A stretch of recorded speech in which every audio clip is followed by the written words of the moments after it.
আমাৰ 1909 চন মানতে নাজিৰা নগৰ স্থাপন হৈছিল ব্ৰিটিছৰ সময়ত। কাৰণ ইয়াতে আমাৰ প্ৰথম চাহ কোম্পানী ভাৰতবৰ্ষৰ অসম চাহ কোম্পানীৰ মুখ্যালয় আছিল। তাৰ পৰৱৰ্তী সময়ত ইয়াতে তেল আৰু প্ৰাকৃতিক গেছ আয়োগৰো মুখ্যালয় হ'ল। এই চহৰত বহুত সমস্যা আছে আৰু চৰকাৰে যথেষ্ট পুঁজিও আবণ্টন কৰিছে।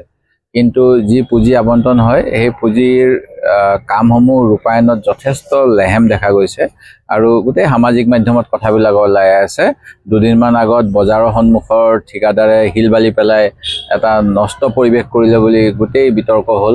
তাৰ আগতেই আগৰ কংগ্ৰেছৰ সময়ৰ যিখন পৌৰসভা আছিলে সেই সময়ত বজাৰৰ ওপৰত কেইটামান ঘৰ বনাই দিছিল। সেইখিনি কমপ্লিট কৰিলে বহুত নিবনুৱাই তাতে সংস্থাপন পালে হয়, সেইখিনিও কৰা নহ'ল। এতিয়া আমাক গৌৰৱ পথ বুলি আজি 2 বছৰ আগত নাজিৰা নগৰ শিমলুগুৰি নগৰত দুটা ৰাস্তা খুব উন্নত মানৰ কৰিব দিছিল।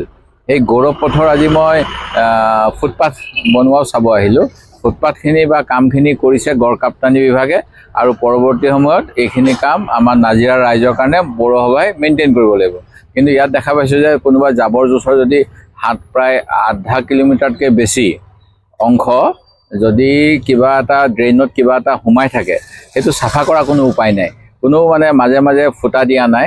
আৰু তাৰ ফলত যে এইটোৱে ভৱিষ্যতে যে বিপদ নকৰিব নগৰবাসীক, এইটো মই ক'ব নোৱাৰোঁ। সেই গতিকে আজি মই আমাৰ পৌৰসভাৰ এক্সিকিউটিভ অফিচাৰ ইঞ্জিনিয়াৰক মাতিছিলোঁ আৰু শিৱসাগৰত এজন আমাৰ বিভাগৰ ডেপুটি ডাইৰেক্টৰ থাকে, তেখেতকো মই আহিবলৈ কৈছোঁ আৰু চাই পেলাই যিবিলাক ভুলকৈ হৈছে কামখিনি শুদ্ধ কৰক।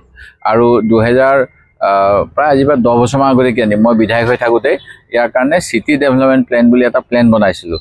সেই প্লেনখন ফ'ল' নকৰে। সেই প্লেনখন হাতকৈ বনাই দিছিলে ভাৰত চৰকাৰৰ এটা প্ৰতিষ্ঠান, যাতে কোনফালে পানী যাব লাগে, কোনফালে আৱাসিক অঞ্চল হ'ব লাগে, কোনফালে ব্যৱসায়িক অঞ্চল হ'ব লাগে, কিমানখন ইয়াতে খেলপথাৰ লাগে, কিমানটা মুকলি অঞ্চল লাগে, গোটেইখিনি লিখা আছে।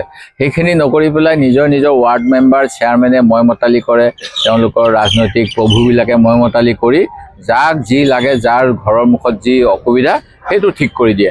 তাৰ ফলত সাধাৰণ নাগৰিক ভুক্তভোগী হয়।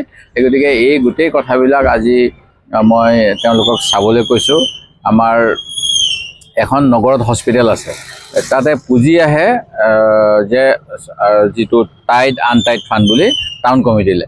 নগৰত থকা হস্পিটেলখন ভাল কৰিব পাৰে, তেওঁলোকে নগৰত থকা স্কুলকেইখন ভাল কৰিব পাৰে, যিকেইখন পাৰ্ক আছে 2-3খন পাৰ্ক আছে, পাৰ্ককেইখনো তেওঁলোকে ধুনীয়াকৈ মেইনটেইন কৰিব পাৰে। এই গোটেইবিলাকৰ কাৰণে পুঁজি দিয়া স্বত্বেও তেওঁলোকে পুঁজিবিলাকে দি এতিয়া মই শুনা পাইছোঁ নিজৰ বোলে বহিবলৈ যিটো ঐতিহ্যমণ্ডিত ঘৰ, ব্ৰিটিছৰ দিনৰ ঘৰ, সেইটো তেওঁলোকে ৰিপেয়াৰ কৰি ল'ব পাৰে। সেইটো নাই কৰা। এটা হেৰিটেজ বিল্ডিং মানুহে চাবলৈ আহিলে হয়, সেইটোও নকৰে। তেওঁলোকে এতিয়া বোলে তাতে ডাঙৰ 2-3 মহলীয়া ঘৰ বনাই আছে বুলি শুনিছোঁ, আৰু বোলে অকল ঘৰ বনোৱা যাতে ঠিকাদাৰক কমিশ্যন খাব পাৰে, এইটোৱে চলি আছে বুলি শুনা পাইছোঁ। সেই গতিকে মই তেওঁলোকক কৈছোঁ আপোনালোকে ভালকৈ কামখিনি কৰক। আৰু মই এজন সদস্য নগৰ সমিতিৰ, মই বিধায়ক হিচাপে মোৰ সদস্য। তেওঁলোকে যেতিয়াই মিটিং পাতে ইমাৰ্জেঞ্চি মিটিং বুলি কৈ দিয়ে আৰু 2 দিনৰ ভিতৰত মিটিং পাতি ডিচিশ্যন লৈ লয়, মোক নামাতেই। আনকি তেওঁলোকে গাড়ীও কিনিছে বুলি শুনিছোঁ, গাড়ী কিনিছে চেয়াৰমেনে নিজৰ নামত বুট কৰোঁ আৰু ইনষ্টলমেণ্ট দি আছে নগৰ সমিতিৰ পৰা। এই এনেকুৱা ধৰণৰ যদি খামখেয়ালি হয়, ৰাইজে তেওঁলোকক ভাল নাপাব। বিজেপি মুৰ্দাবাদ পথলৈ আহিব 2 দিনমান পিছত, মই ভাবোঁ এনেকুৱা হৈ থাকিলে। আৰু এটা কথা আছে, নাজিৰা প্ৰৱেশদ্বাৰতে গোটেই নাজিৰা টাউনৰ জাবৰসমূহ পেলাইছে। তাত কেইবাবাৰো আমি বাতৰি পৰিৱেশন কৰিছোঁ, কিন্তু পৌৰসভাই কোনো গুৰুত্ব দিয়া নাই। এইটো বৰ নাই।